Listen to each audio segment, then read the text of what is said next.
Please সবাই ভিডিওটা একটু দেখেন। সবাই রেখে গেছে। ও যখন বাইসে আসছিল না, তখন আমি ওর দাম দিই নাই।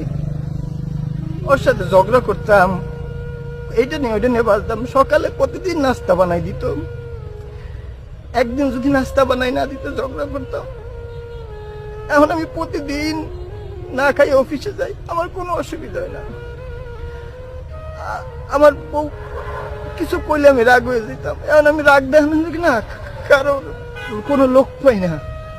আমি এখন একলা থাকতে পারি। আমার পাখিটা নাই এই জায়গায় শুয়ে রয়েছে। ওর নাম ছিল রানী।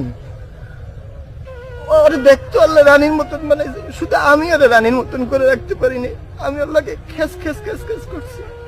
আমার যখন জ্বর হইতো, অসুখ হইতো, সারা রাত মাথায় পানি দিয়ে দিত, সময় ঘুমাইতো না।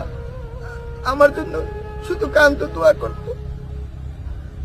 আমার বলতো তুমি একটু নামাজ পড়ো, নামাজ পড়ো।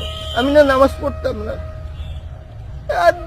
আমি আজকে নামাজ পড়ি, তাও আমি নামাজ পড়ি। আজকে শুক্রবার, আমি শুনছি আল্লাহ শুক্রবার দিন না আসর নামাজের পর দোয়া কবুল করে। তোমার লাগে আমি দোয়া করতে এসেছি। আল্লাহ তুমি আমার রানীটা রে, এই যে ফোন করবেন, এটা আমার পাখি।